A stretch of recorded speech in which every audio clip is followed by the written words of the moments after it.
Hello friends, welcome to our YouTube channel. नमस्कार मित्रांनो, Sandeep sir academy या आपल्या युट्यूब चॅनलवर तुमच्या सर्वांचं स्वागत आहे. मित्रांनो, आज 26 सप्टेंबर.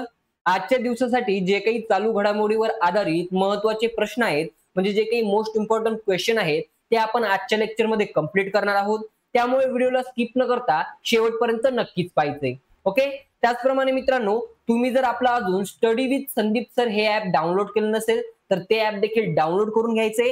त्याच्यावर तुम्हाला ऑल सब्जेक्टचे कोर्स हे आपल्याकडे उपलब्ध झालेले आहेत मित्रांनो. ओके. ऑल सब्जेक्टचे जे काही कोर्स आहेत ते तुम्हाला आपल्या या युट्यूब चॅनलवर या ऍप स्टोअरवर मिळतील मित्रांनो. आणि त्यावरच आपला चालू घडामोडीचा जो काही कोर्स आहे तो देखील दिलेला आहे मित्रांनो. ओके. तो देखील तुम्ही पाहू शकता. चला तर मित्रांनो, जास्त टाइमपास न करता आजच्या व्हिडिओ सेशनला सुरुवात करूया.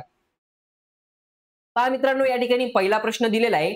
बुद्धिबळ विश्वचषक 2025 कोठे आयोजित होणार आहे?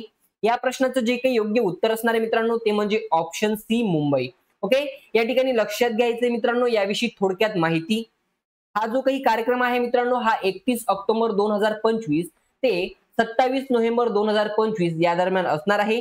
याचे जे काही प्रकाशक आहेत मित्रांनो, म्हणजे हे जे काही या ठिकाणी आयोजित करण्यात आले आहे हे FIDE च्या माध्यमातून, म्हणजेच आंतरराष्ट्रीय बुद्धिबळ महासंघ किंवा जागतिक बुद्धिबळ महासंघ याला आपण म्हणू शकतो. त्याच प्रकारे याची जी काही स्थापना आहे मित्रांनो ही 20 जुलै 1924 रोजी झालेली आहे. याचे जे काही सध्याचे अध्यक्ष आहेत मित्रांनो हे आहेत अकार्डी डोरकोविच. त्यानंतर याचे जे काही उपाध्यक्ष आहेत मित्रांनो हे आहेत विश्वनाथन आनंद. ओके. चला जाऊया पुढच्या प्रश्नाकडे. बघा मित्रांनो, या ठिकाणी पुढचा प्रश्न दिलेला आहे. दरवर्षी जागतिक पर्यावरण आरोग्य दिवस केव्हा साजरा करण्यात येत असतो? या प्रश्नाचं जे काही योग्य उत्तर असणार आहे मित्रांनो ते म्हणजे ऑप्शन बी, 26 सप्टेंबर. याविषयी अधिकची माहिती पाहूया मित्रांनो. याचा जो काही उद्देश आहे मित्रांनो तो म्हणजे पर्यावरण आणि मानवी आरोग्याच्या परस्पर संबंधाबद्दल जागरूकता निर्माण करणे. हा दिवस स्वच्छ हवा, सुरक्षित पाणी, प्रभावी कचरा व्यवस्थापन आणि हवामान बदल यांसारख्या गंभीर समस्यांवर लक्ष केंद्रित करून निरोगी भविष्यासाठी पर्यावरणाचे संरक्षण करण्यावर भर देत असतो. चला जाऊया पुढच्या प्रश्नाकडे. या ठिकाणी बघा पुढचा प्रश्न दिलेला आहे. सशस्त्र सीमा बल म्हणजेच SSB चे नवीन महासंचालक म्हणजे नवीन DG कोणाची नियुक्ती करण्यात आलेली आहे? या प्रश्नाचं जे काही योग्य उत्तर असणार आहे मित्रांनो ते म्हणजे ऑप्शन डी. या ठिकाणी लक्षात घ्यायचंय option D, Shri Sanjay single. Okay. यानंतर याची माहिती पाहूया मित्रांनो. या ठिकाणी बघा यांनी आपला जो काही पदभार आहे हा 1 सप्टेंबर 2025 रोजी स्वीकारला आहे. त्यानंतर सशस्त्र सीमा बलाचे हे कितवे तर 27वे महासंचालक आहेत. म्हणजे या ठिकाणी लक्षात घ्यायचे हे 27वे DG आहेत. ओके.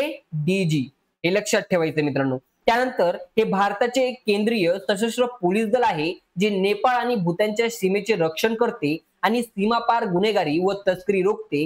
हे भारत सरकारच्या गृह मंत्रालयाच्या अखत्यारीत येते. ओके मित्रांनो, कोणाच्या अखत्यारीत येते तर गृह मंत्रालयाच्या. हे या ठिकाणी लक्षात ठेवायचंय. त्यानंतर 1962च्या चीन व भारत युद्धानंतर सशस्त्र सीमा दलाची स्थापना मूळतः स्पेशल सर्व्हिस ब्युरो या ठिकाणी, याचं जे काही मूळतः पहिले नाव होतं मित्रांनो ते होतं स्पेशल सर्व्हिस ब्युरो या नावाने 15 मार्च 1963 रोजी याची स्थापना करण्यात आली. ओके. त्यानंतर याचे जे काही मुख्यालय आहे मित्रांनो हे नवी दिल्ली येथे.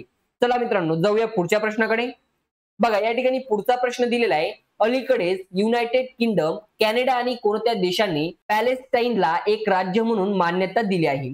या ठिकाणी याचं जे काही योग्य उत्तर असणार आहे मित्रांनो ते म्हणजे ऑप्शन डी, ऑस्ट्रेलिया. या ठिकाणी याविषयी थोडक्यात माहिती पाहूया. या ठिकाणी याचं जे काही उद्दिष्ट आहे ते म्हणजे द्विराज्य उपायाचे संरक्षण आणि प्रगती करण्यासाठी, इस्रायल वसाहतीच्या चालू विस्तारामुळे शांततेच्या शक्यतांना होणारी झीज या ठिकाणी रोखण्यासाठी हे जे काही दोन आहेत मित्रांनो हे या ठिकाणी उद्दिष्ट आपल्याला दिलेले आहेत. ओके. चला जाऊया पुढच्या प्रश्नाकडे. बघा या ठिकाणी पुढचा प्रश्न दिलेला आहे.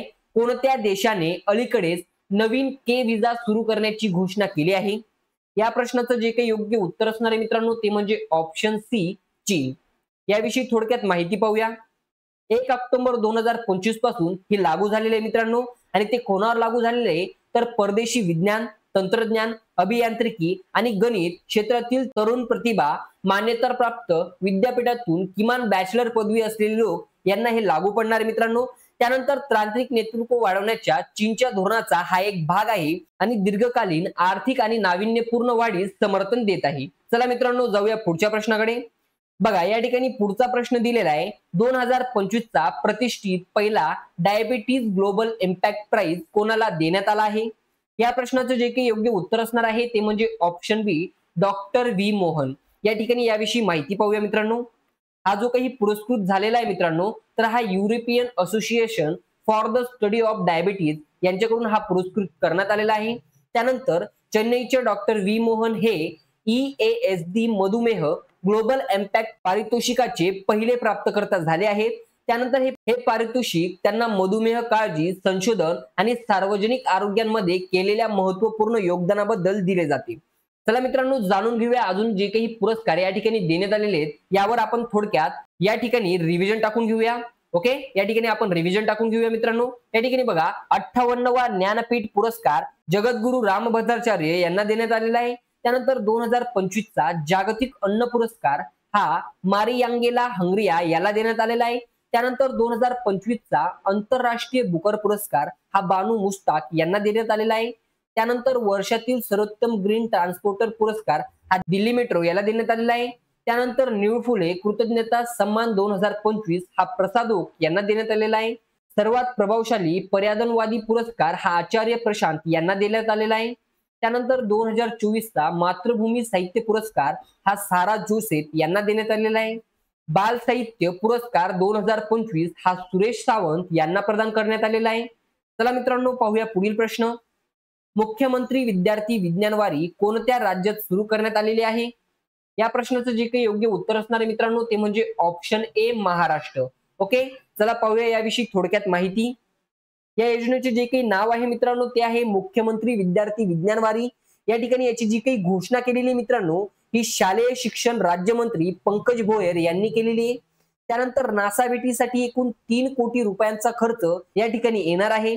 राज्यस्तरीय विज्ञान प्रकल्प स्पर्धेतील विजेत्यांना पुरस्कार रक्कम 5,000 रुपयांवरून 51,000 रुपयांपर्यंत या ठिकाणी केली गेली आहे.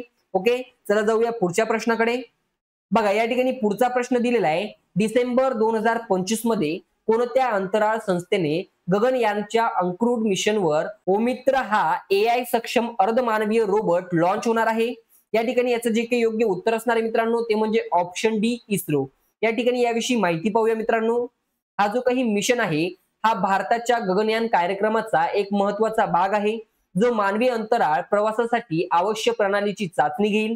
या ठिकाणी इस्रोचा जो काही फुल फॉर्म आहे मित्रांनो तो म्हणजे इंडियन स्पेस रिसर्च ऑर्गनायझेशन म्हणजेच भारतीय अंतराळ संशोधन संस्था. त्यानंतर याची जी काही स्थापना आहे मित्रांनो ही 15 ऑगस्ट 1969 मध्ये झालेली आहे. याचे जे काही संस्थापक आहेत मित्रांनो ते आहेत विक्रम साराभाई. या ठिकाणी याचे जे काही अध्यक्ष आहेत ते आहेत व्ही नारायणम. त्यानंतर याचे जे काही मुख्यालय आहे मित्रांनो हे बेंगलुरू इथे. ओके, चला जाऊया पुढच्या प्रश्नाकडे. बघा या ठिकाणी पुढचा प्रश्न दिलेला आहे कोणत्या देशाने आर्यन बीम या उच्च शक्तीच्या लेझर प्रणालीची यशस्वी चाचणी जाहीर केली आहे?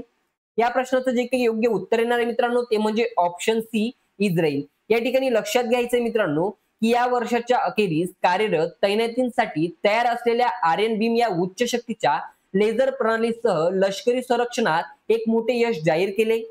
या ठिकाणी लक्षात घ्यायचे इस्रायलचे जे काही अध्यक्ष आहेत मित्रांनो इस्काह हर्जोग. याचे जे काही पंतप्रधान आहेत मित्रांनो ते आहेत बेंजामिन नेतन्याहू. त्यानंतर याची जी काही राजधानी आहे मित्रांनो जेरुसलेम. चला जाऊया पुढच्या प्रश्नाकडे. बघा या ठिकाणी पुढचा प्रश्न दिलेला आहे कोणत्या देशाने 2030 पर्यंत कार्बन उत्सर्जनात 43% कपात करण्याची व 2050 पर्यंत निव्वळ शून्य उत्सर्जन गाठण्याचे उद्दिष्ट जाहीर केले आहे? या प्रश्नाचे जे काही योग्य उत्तर येणार आहे मित्रांनो ते म्हणजे ऑप्शन बी ऑस्ट्रेलिया.